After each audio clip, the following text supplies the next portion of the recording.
blanchiment d'argent de provenance criminelle, financement du terrorisme ou de la prolifération, violation des règles prudentielles ou de bon fonctionnement des marchés financiers, exploitation de vides juridiques préjudiciables à l'équilibre du système financier international, voilà 4 incarnations de la finance criminelle, de nature, de volume et donc d'impact très différents, et par conséquent pour lesquels les stratégies de lutte devraient être adaptées.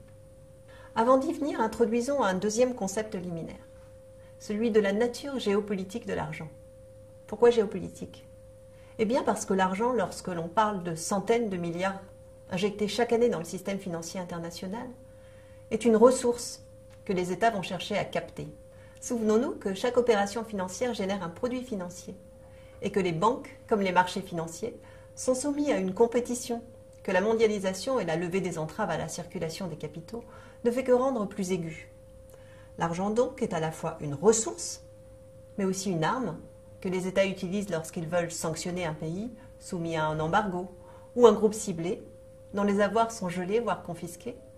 Enfin, l'argent peut constituer une menace lorsqu'il circule dans le système financier international à la faveur de véhicules financiers qui échappent à la réglementation. Avec cette grille de lecture géopolitique, nous allons distinguer 4 grands groupes de pays acteurs. Premier groupe, les grands pays, en gros les pays de l'OCDE, qui disposent de ressources d'économie diversifiées. Ils ont globalement intérêt à ce que la régulation financière fonctionne et à ce que la lutte contre les dérives criminelles de la finance soit entravée.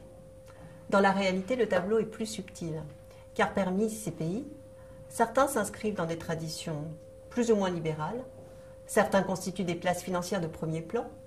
La City, pour ne citer qu'elle, contribue ainsi très clairement à la prospérité du Royaume-Uni. Certains entretiennent des liens de proximité géographique et économique étroits avec des places offshore.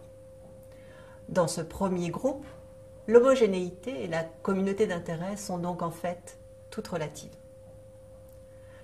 Deuxième groupe, les centres offshore, justement.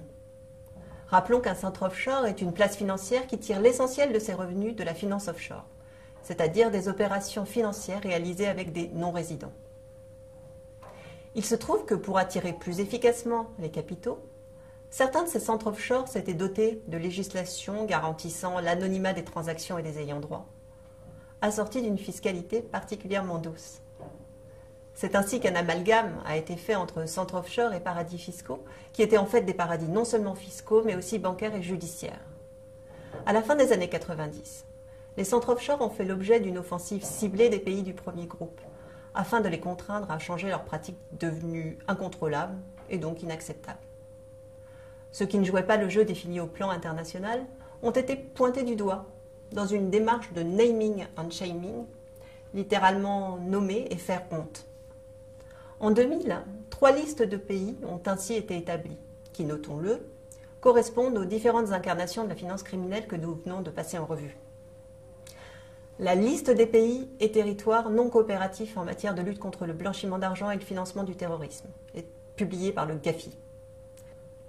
La liste des pays pratiquant une politique fiscale dommageable, publiée par l'OCDE, et la liste des pays posant une menace à la stabilité du système financier international, publiée par le Forum de stabilité internationale, une émanation de la Banque des règlements internationaux.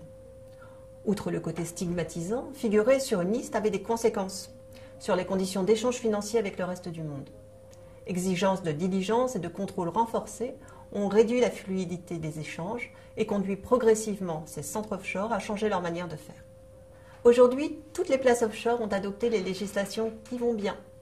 C'est dans leur mise en œuvre, qui va de la détermination politique aux moyens effectifs, que l'on trouve encore des disparités qui peuvent constituer autant de brèches pour la finance criminelle. Troisième groupe de pays, ceux pour lesquels la communauté internationale ne dispose pas vraiment de moyens de pression efficaces pour contrôler l'argent qui est généré ou sa destination. Connaît-on les sommes qui circulent dans certains fonds souverains du Golfe Persique ou de puissances asiatiques? Peut-on contrôler la destination des fonds?